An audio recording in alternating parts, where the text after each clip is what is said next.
Assalamualaikum warahmatullahi wabarakatuh. Selamat pagi saudara-saudara sekalian. Kita lanjutkan mata pelajarannya mengenai geografi ya. Bab ke-6 masih mengenai lingkungan geosfer ya. Jadi mempelajari tentang bumi tapi dalam konteks hidrosfer atau yang berurusan dengan air. Hidro itu air. Nah, nanti dalam pembelajarannya kita akan mengerjakan soal saja ya, tidak perlu materi karena nanti di dalam pembelajaran soal itu nanti Pak Jul sembari menerangkan atau menjelaskan mengenai bagian-bagian yang ada di dalam materi. Jadi sambil menyelam minum air. Tidak perlu kita mempelajari literaturnya, tapi di dalam soal ini dijelaskan mengenai asal muasal literaturnya atau penjelasannya. Gitu ya. Kita mulai saja nomor 1, perhatikan proses pada siklus air berikut. Yang pertama, evaporasi itu merupakan proses penguapan. Jadi air menguap ke atas permukaan bumi, misalkan terbawa ke awan, itu adalah evaporasi.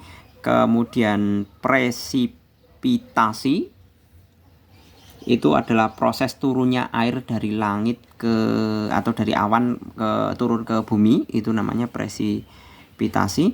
Kemudian kalau sublimasi adalah proses perubahan menyublim. Jadi dari padat menjadi gas atau gas menjadi padat atau sebaliknya. Kemudian infiltrasi adalah proses masuknya air ke dalam pori-pori tanah. Itu adalah infiltrasi. Kemudian kondensasi adalah proses pengembunan. Urutan terjadinya siklus air pendek. Nah, saya jelaskan mengenai jenis-jenis siklusnya ya. Ada beberapa, ini Pak Jul coba memberikan rangkumannya. Yang pertama, siklus pendek, yaitu penguapan. Penguapan itu terjadi di darat maupun di laut atau perairan ya. Semua tentunya darat itu yang ada airnya, misalkan danau atau sungai. Jadi bukan tanahnya yang kemudian menguap ya. Maksud darat itu maksudnya perairan yang ada di darat ditambah dengan perairan di laut, semuanya menguap mengalami proses apa itu tadi? Penguapan, evaporasi. Nah, kemudian mengembun, berkondensasi, kemudian mengalami presipitasi, yaitu berupa hujan, salju, ataupun embun. Ini embun ya. Kemudian siklus air sedang, itu penguapan darat terjadi di perairan darat dan laut. Kemudian kondensasi terjadi di awan. Kemudian proses presipitasi, hujan. Kemudian proses infiltrasi atau peresapan yang terjadi di tanah, sungai maupun di laut. Karena yang namanya proses turunnya air dari langit, dari awan ke bawah atau ke permukaan bumi, tentunya kan diterimanya bukan hanya dengan di tanah, tapi juga di permukaan sungai atau permukaan perairan di darat, juga di perairan laut. Itu untuk yang siklus sedang. Kemudian siklus yang panjang berupa penguapan atau evaporasi, sama ya, di darat di laut. Kemudian kondensasi berlangsung di awan. Kemudian presipitasi berupa salju presipitasinya. Nah, saljunya itu kan turunnya tentu di gunung atau daerah-daerah dengan ketinggian yang tertentu. Dalam artian gunung-gunung yang tinggi. Kalau gunung-gunung yang hanya sebatas di bawah 5.000 meter itu umumnya tidak bakalan ada saljunya ya. Seperti halnya misalkan gunung berapi yang ada di perbatasan Yogyakarta dan Jawa Tengah, itu tidak mungkin kita temukan salju seperti itu. Jadi salju yang turun di gunung itu tentunya akan membentuk gletser, seperti halnya kalau contohnya ya di Himalaya. Kalau di Indonesia itu Puncak Jayawijaya di Papua. Nah, itu tentunya salju yang menempuh itu akan menjadikan yang namanya gletser.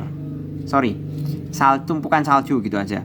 Nah, nanti kalau saljunya runtuh atau mencair itu dinamakan gletser. Nah, gletser ini kemudian akan menuruni sesuai dengan arah arus sungai. Nah, ini adalah siklus air yang panjang. Nah, jadi jawaban yang lebih tepat untuk urutan kejadian siklus air pendek itu adalah yang tentunya yang pertama adalah evaporasi, kemudian kondensasi ya, mestinya kondensasi, kemudian presipitasi ya. Jadi sebentar, presipitasi ya, benar, 1, 6, 2. Jadi jawaban yang C, menguap kemudian di atas mengembun, hujan, itu namanya presipitasi. Jadi 1, 6, dan 2. Seperti itu. Kemudian nomor 2 ya, jenis sungai yang arah aliran sungainya mengikuti arah kemiringan lerengnya sendiri. Apabila lereng sungai dan arah timur ke barat, aliran sungainya juga akan mengarah dari timur ke barat. Begitu juga sebaliknya. Salah satu contohnya adalah sungai seperti ini, adalah Sungai Progo di Yogyakarta yang arah alirannya mengikuti lereng Gunung Merapi. Jenis sungai seperti ini termasuk sungai. Nah, saya berikan terlebih dahulu ilustrasinya mengenai sungai ya. Nah, ini misalkan sebuah lereng ya. Jadi yang sebelah sini tinggi ya, kemudian yang sebelah sini itu rendah. Nah, yang namanya jenis-jenis sungainya itu berdasarkan arah alirannya. Yang pertama adalah K ini adalah sungai konsekuen. Diingat-ingat, yang namanya konsekuen itu kan sesuai apa adanya. Jadi kalau air dari atas pasti mengalirnya kan turun ke bawah. Nah, itu namanya sungai konsekuen. Jadi untuk mudah mengingatnya, sungai konsekuen adalah sungai yang arah alirannya menuruni lereng. Ya, lereng itu kan dari tempat yang tinggi ke tempat yang rendah. Nah, sebaliknya berkebalikan dengan sungai konsekuen itu namanya sungai obsekuen. Jadi naik ke atas. Itu namanya sungai obsekuen. Jadi melawan lereng. Seperti itu. Atau berlawanan arah dengan kemiringan struktur batuan sungai konsekuen. Itu namanya sungai obsekuen. Kemudian sungai subsekuen. Subsekuen adalah sungai yang arah alirannya itu sejajar dengan pelapisan lereng. Ya. Berarti ini kan ke sana. Dia sejajar. Seperti itu. Nah, yang terakhir adalah sungai resekuen. Sungai resekuen merupakan sungai yang arah alirannya sesuai dengan kemiringan batuan. Nah, bedanya dengan konsekuen. Kalau resekuen itu merupakan anak sungainya, bukan induk sungainya. Seperti itu. Jadi, jawabannya yang nomor 2 adalah yang B, yaitu konsekuen. Karena arah aliran sungainya mengikuti arah kemiringan lerengnya.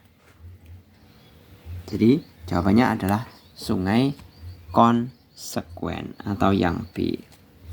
Selanjutnya nomor 3. Pola aliran sungai yang ditemukan di daerah topografi seperti kubah, bukit terisolasi atau kerucut vulkanik dengan lereng divergen yang ditemukan di semua arah disebut pola aliran. Jelas itu merupakan pola aliran sentrifugal. Jadi seperti kubah atau bukit terisolasi atau kerucut vulkanik dengan lereng divergen, lerengnya mengarah ke segala arah. Jadi seperti misalkan seperti ini, saya gambarkan ya.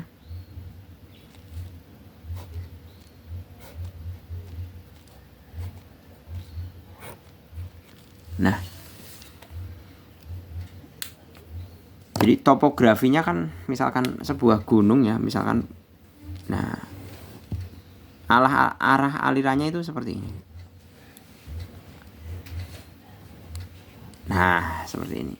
Itu namanya radial sentrifugal. Kalau kebalikannya ya, kalau kebalikannya itu merupakan arah sentripetal. Biasanya pada daerah cekungan.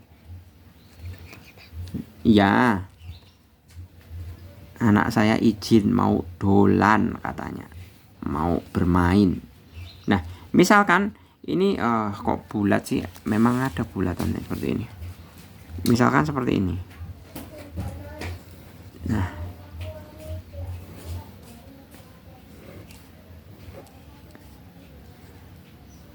Nah, di sini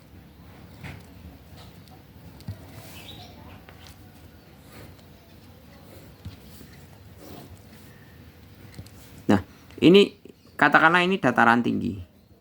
Dataran tinggi. Kemudian ini dataran tinggi.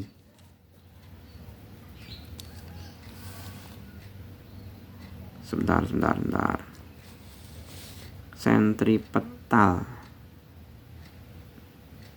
Nah, ya benar. Tapi jadi berkeliling ya. Jadi di sini ada cekungan. Nah, otomatis semua arah aliran itu kan menuju ke bawah ke sini.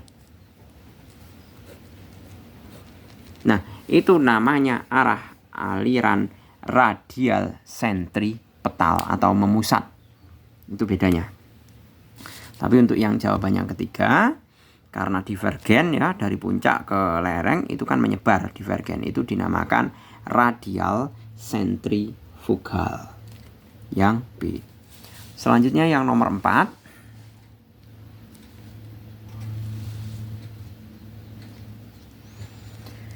Perhatikan karakteristik danau berikut.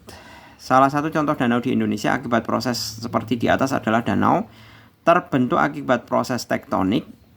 Sebagian permukaan bumi menjadi lebih rendah atau tinggi, wilayah yang lebih rendah, air terkumpul dan menggenang. Jadi karena peristiwa tektonik, permukaan buminya rendah, kemudian jadi airnya tergenang. Itu merupakan salah satu contoh danaunya adalah Danau Tondano dan Danau Singkarak. Selanjutnya nomor 5. Perairan darat ini merupakan wilayah lumpur dengan kadar air relatif tinggi, permukaan relatif tinggi ya. Permukaannya relatif kering tetapi tanahnya basah dan jenuh air. Tumbuhan mayoritasnya adalah lumut. Wilayah ini disebut dengan, sebentar Pak Jul bukakan. Tadi Pak Jul sudah mencatat ya, merangkum ini. Jadi ada beberapa pengertian seperti swamps, yaitu lahan yang secara tipikal berupa campuran dari gambut dan mineral yang selalu tergenang air dan biasanya relatif subur karena mendapat sedimentasi dari limpasan lingkungan sekitarnya. Kemudian marsh, bedakan, bukan marsh MARS ya, ini ada akhiran H-nya, merupakan swamp yang mayoritas tumbuhannya berupa lumut dan rumput-rumputan. Kemudian bog, rawa yang permukaannya relatif kering, tetapi tanahnya basah dan jenuh air. Tumbuhan mayoritas bog adalah lumut yang menghasilkan lapisan gambut asam. Kemudian yang terakhir adalah rawa, daerah yang selalu tergenang air dan alirannya tidak lancar. Itu dinamakan rawa. Jadi jawaban yang tepat di sini adalah bog. Yang D.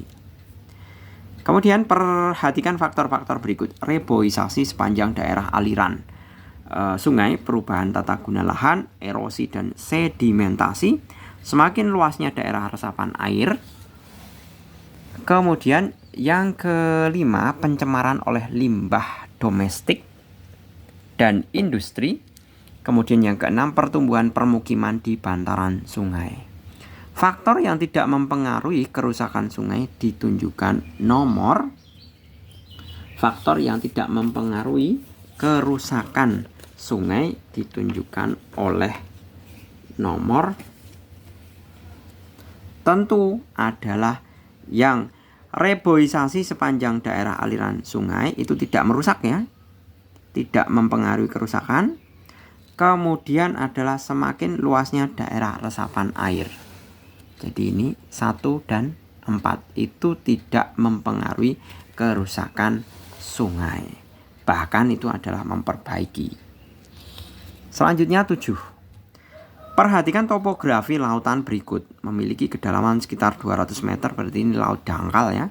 Matahari masih mampu menembus zona ini. Kemudian konsentrasi kehidupan biota laut terbanyak. Topografi laut dengan karakteristik tersebut termasuk zona. Saya berikan ilustrasinya. Yang pertama, zona littoral. Zona littoral merupakan zona pasang surut, berarti ini merupakan daerah pantai. Ya, karena yang mengalami pasang surut adalah daerah pantai. Kemudian zona neritik atau biasa disebut sebagai laut dangkal, itu wilayah perairan yang dengan kedalaman 0 sampai 200 meter. Kemudian zona batial, yaitu lereng curam dengan kedalaman 150 sampai dengan 1800 meter. Tidak dapat ditembus air. Tidak dapat ditembus matahari. Ini biasanya di laut sedang ya. Kemudian yang terakhir adalah zona abisal yang lebih dari 1800 meter. Nah, ini merupakan laut dalam, tidak dapat ditembus sinar matahari. Sama-sama tidak dapat ditembus sinar matahari. Nah, jadi jawabannya yang ke-7 adalah zona neritik. Selanjutnya 8. Faktor-faktor yang mempengaruhi pergerakan arus laut. Faktor-faktor yang mempengaruhi arus laut adalah yang pertama, pergerakan arus laut ya, gaya tarik bulan dan matahari. Tentu ini benar karena adanya pasang surut. Yang kedua, kerapatan air akibat perbedaan suhu. Ini benar karena suhu di air laut baik di pinggir atau di pantai, di tengah atau di tengah samudra itu selalu beda, tidak selalu sama. Inilah yang kemudian akan menyebabkan yang namanya angin darat dan angin laut. Kemudian yang ketiga, salinitas atau kadar garam air laut. Nah, ini juga benar. Kelembaban udara dan tekanan udara itu tidak mempengaruhi arus laut. Karena arus laut itu kan berasal di dalam ya. Arus laut itu bukan yang di atas. Seperti itu. Jadi jawaban yang tepat yang nomor 1, 2, dan 3. Selanjutnya nomor ke-9. Saya baca pertanyaannya dulu aja ya, nanti biar bisa mengetahui apa yang ditanyakan. Faktor yang mempengaruhi gerak gelombang laut. Nah, gerak gelombang laut di sini sudah saya catat ya di sini. Faktor gelombang laut itu yang pertama, kerapatan angin. Kemudian lamanya angin bertiup. Perbedaan kerapatan air laut dan udara. Kedalaman air laut. Nah, kemudian ini FETCH. FETCH. Aduh. Apa ini FETCH itu? Sebentar, saya carikan dulu. FETCH. Mana ya? Oh, ini FETCH. daerah yang terkena pengaruh gerakan angin. Daerah yang terkena dengan pengaruh gerakan angin itu namanya vents. Ini tadi kerapatan angin ya. Kerapatan angin, ini lamanya angin bertiup. Jadi kita bisa menyimpulkan jawaban yang benar adalah lamanya angin bertiup benar. Perbedaan kerapatan air laut dan udara itu benar. Perbedaan kedalaman air laut itu juga benar. Berarti 3, 5, 6. Kita lihat 3, 5, 6 yang D. Ada ya? Sebentar saya fokuskan. Ini udah fokus belum toh?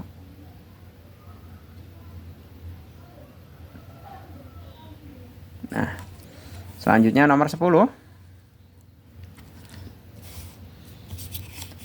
Perhatikan fungsi hutan mangrove berikut.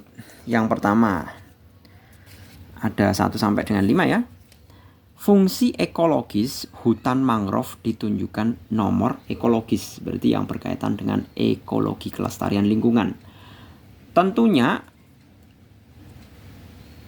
berkaitan dengan ekologi berarti mengakibatkan berkaitan dengan hubungan dengan seluruh komunitas yang ada. Tentunya sarang biota akuatik itu juga benar. Karena mangrove itu kan berada di tepi pantai. Jadi biota akuatik itu juga ada. Pencegah abrasi pantai itu juga benar. Pemasok oksigen itu juga benar. Jadi jawabannya yang A. Selanjutnya nomor 11. Bentukan yang terdapat di das bagian hilir ditunjukkan oleh, oke saya jelaskan dulu mengenai bagian-bagian sungai baik dari hulu maupun hilir. Bagian hulu atau yang bagian dari atas ya, mulai dari mata air atau biasanya di daerah pegunungan, itu ciri-cirinya adalah 1. Arusnya deras. Terdapat pengikisan air sungai. Saluran bentuknya V. Tidak terdapat pengendapan. Batu-batuannya besar dan runcing. Terdapat jeram atau air terjun. Itu untuk bagian hulu sungai.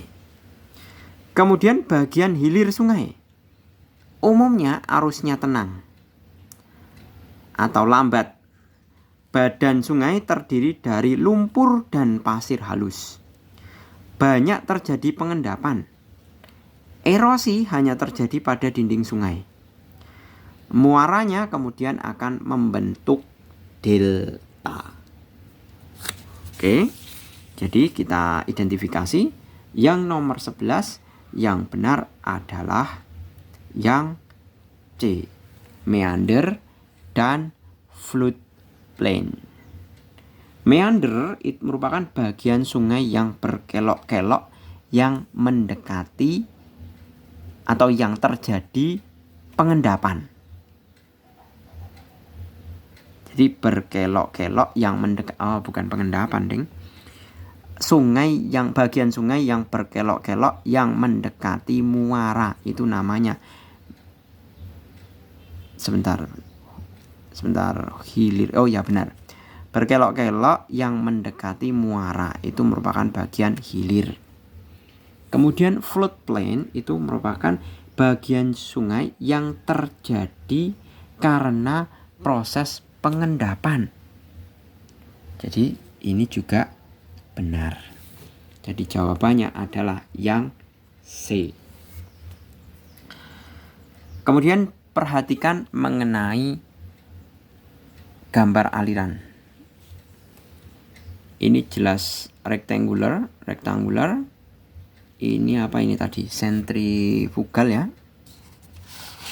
Yang melebar ini kan panahnya keluar dari puncak. Namanya sentrifugal. Kalau memusat ini namanya sentripetal. Ini namanya rectangular. Seperti itu. Nah, pola aliran yang terbentuk di wilayah dataran rendah dan wilayah pegunungan yang berbentuk kubah itu tentunya adalah kalau dataran rendah, ini pertanyaannya ya. Ini pertanyaannya. Kalau yang berbentuk dataran rendah dan wilayah pegunungan tentunya adalah yang 1 dan 5. Kalau pegunungan dari atas ke bawah toh, itu pasti dia sentrifugal. Kemudian kalau yang di dataran rendah itu biasanya dalam bentuk rectangular atau kotak-kotak. Sungainya kan memang benar-benar dibuat terarah gitu. Nah, jadi jawabannya adalah 1 dan 5, yaitu yang B. Di sini ada ya, 1 dan 5. Selanjutnya, nomor 13. Usaha tambak garam cocok dikembangkan di daerah pantai yang memiliki karakteristik seperti ditunjukkan nomor pertama, salinitas tinggi. Benar. Curah hujan rendah. Itu sebentar, curah hujan. Nah, itu juga benar. Relatif landai. Itu sebenarnya benar. Kalau gelombang besar bukan, pantai berpasir putih itu juga bukan. Berarti mestinya adalah 1 dan 2. Ya. Relatif landai. Sebentar. Relatif landai.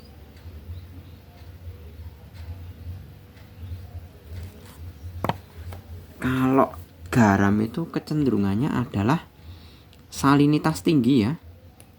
Salinitas tinggi karena apa? Karena air laut itu kan sumber dari garam. Jadi kita cari air laut yang kadar garamnya tinggi atau salinitasnya tinggi.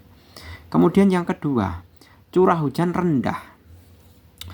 Curah hujan itu maksudnya apa? Untuk menguapkan air laut kita kan dibutuhkan daerah yang curah hujannya rendah. Nah, kemudian yang ketiga, relatif landai. Nah, sebenarnya bukan relatif landai, mestinya landai. Soalnya apa? Intinya kan tambak garam itu kan mengalirkan air laut ke daerah yang datar, kemudian diuapkan, diambil garamnya. Kan prinsipnya seperti itu cara pembuatan garam. Jadi yang lebih tepat adalah yang 1, 2. Jadi daerahnya itu sebenarnya bukan relatif landai, mestinya landai gitu loh. Jadi kalau yang namanya relatif landai itu kan berarti ada yang memiliki ketinggian tertentu. Nah, tapi itu kan kalau memiliki ketinggian tertentu itu kan kita kesusahan memasukkan air lautnya. Kan logikanya seperti itu. Biasanya yang landai pun kita mesti pakai pompa. Ada beberapa yang harus memompa. Seperti itu. Gitu ya. Jadi menurut Pak Jul, yang lebih tepat adalah yang curah hujannya rendah.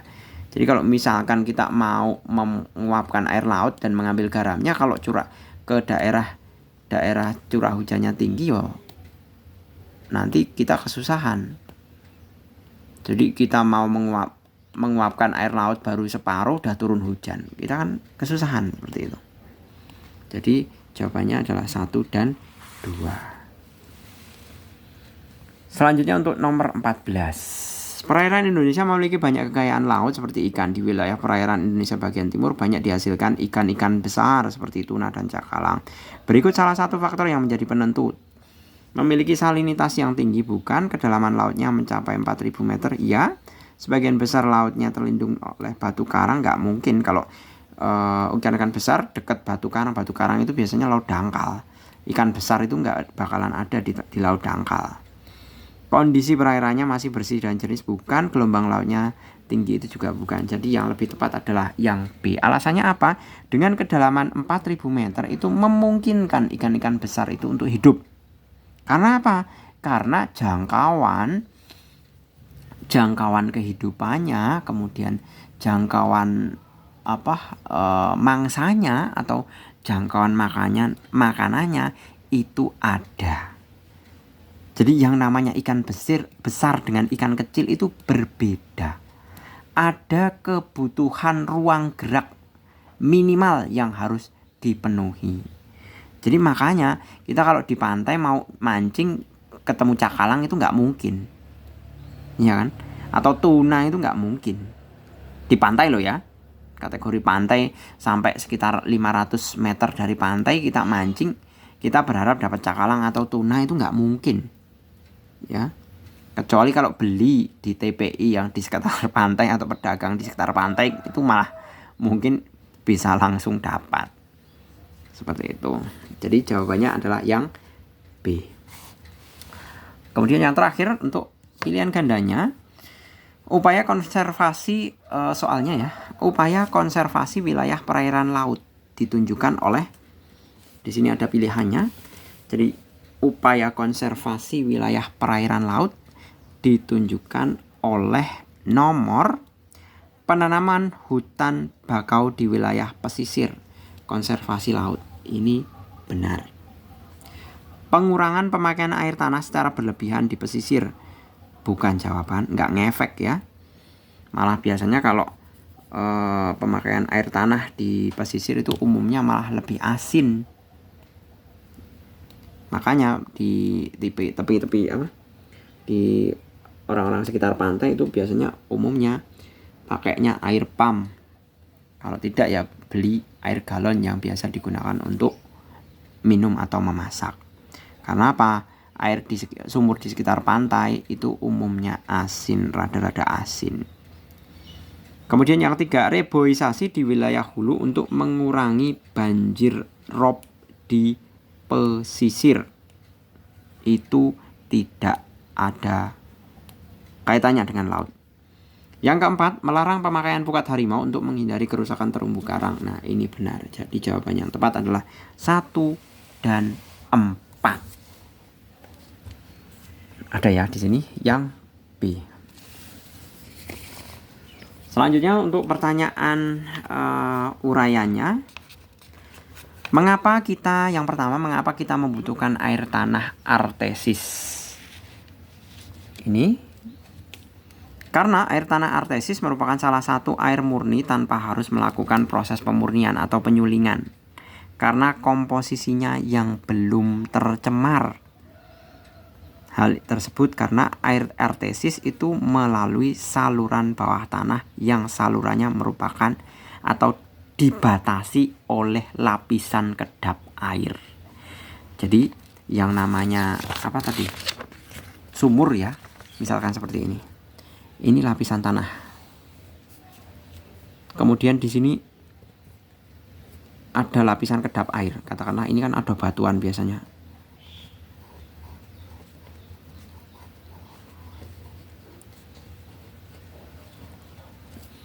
Nah, ini batuan.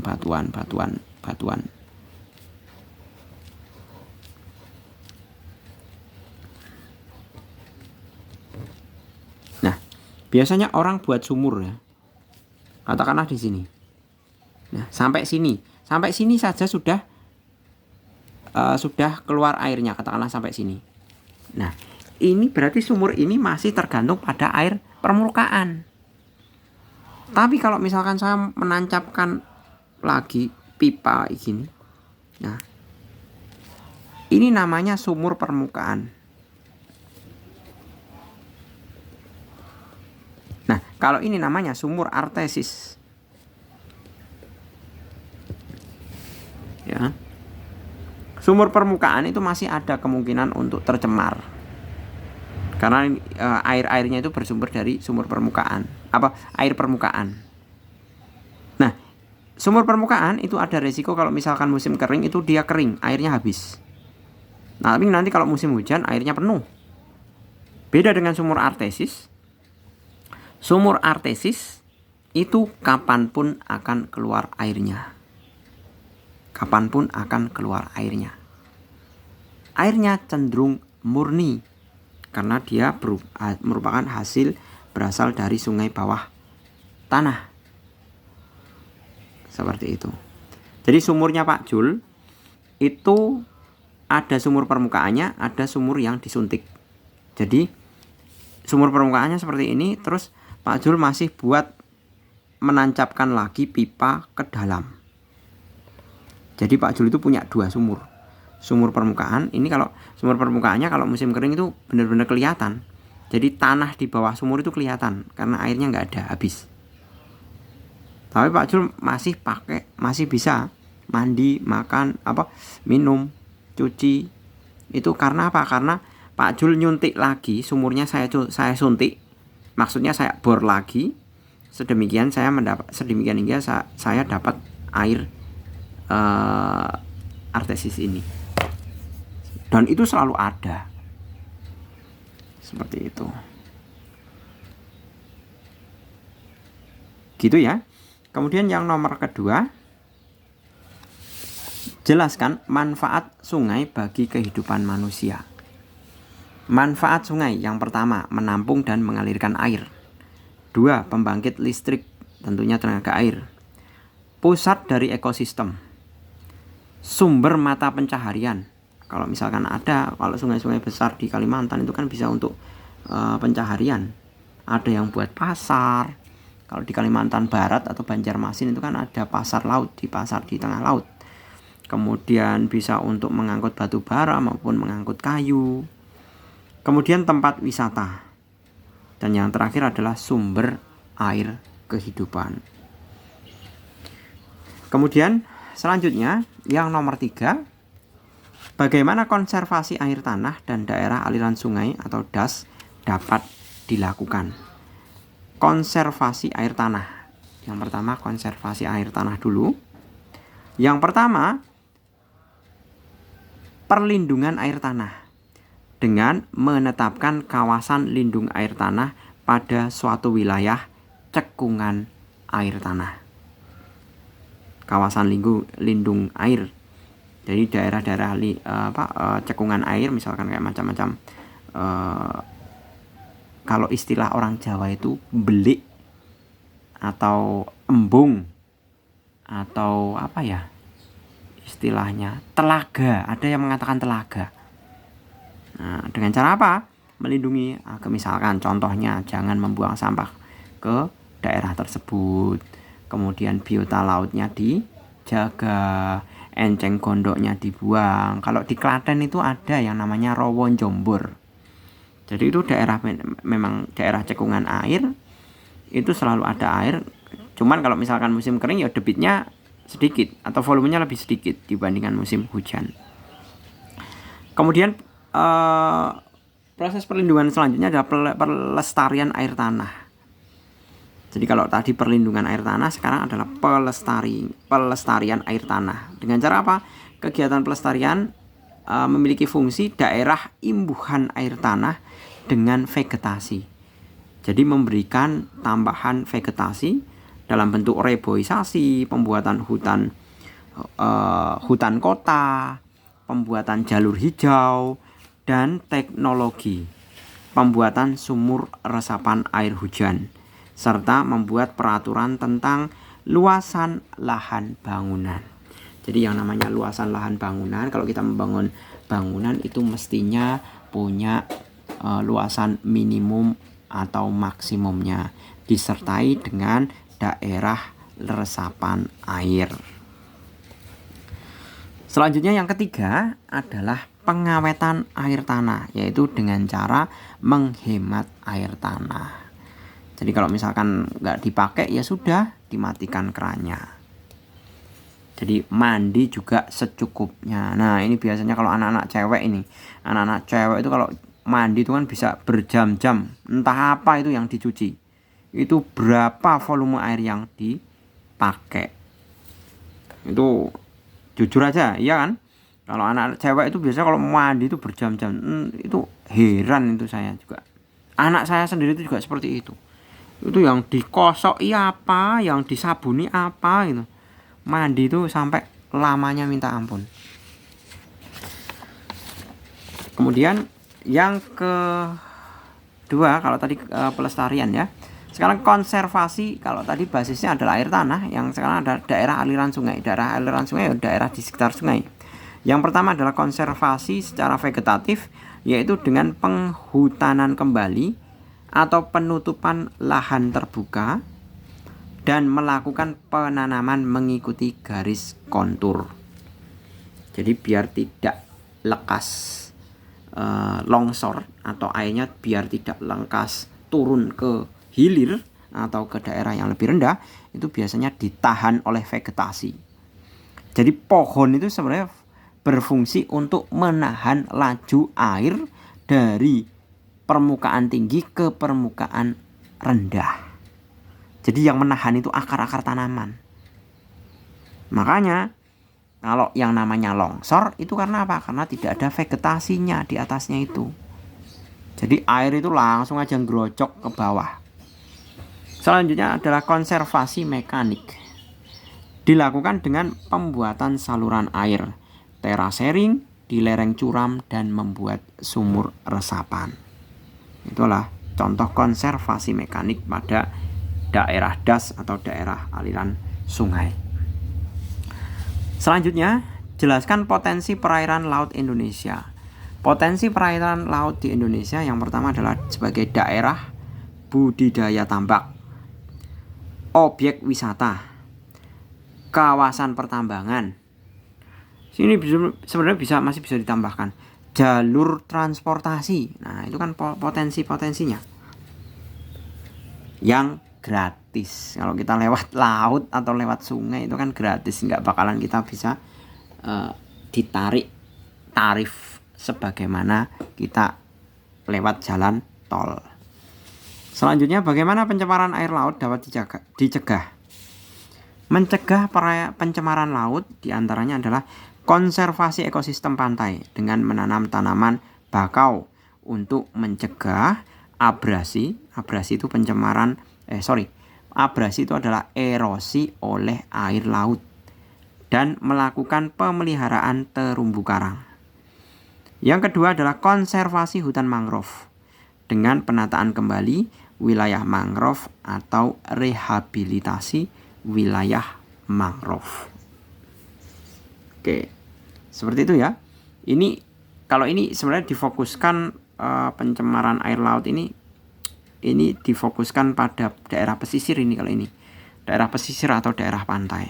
Nah, namun mencegah pencemaran laut itu juga bisa diterapkan di yang di tengah-tengah laut, karena yang namanya tambang-tambang di perusahaan-perusahaan baik minyak maupun gas itu kan juga ada yang di offshore, jadi di tengah laut. Nah, itu dibuat bagaimana seminimalisir atau meminimalisir agar proses pertambangannya itu tidak bisa mencemari air laut.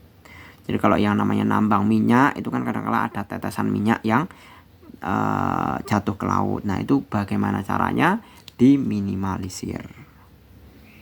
Seperti itu beberapa contoh cara mencegah pencemaran air laut. Oke, gitu. Saya rasa cukup ya untuk pembahasannya mengenai latihan soal lingkungan geosfer dalam konteks hidrosfer. Semoga bermanfaat dan membantu saudara-saudara sekalian dalam belajar. Terima kasih, selamat pagi. Assalamualaikum warahmatullahi wabarakatuh.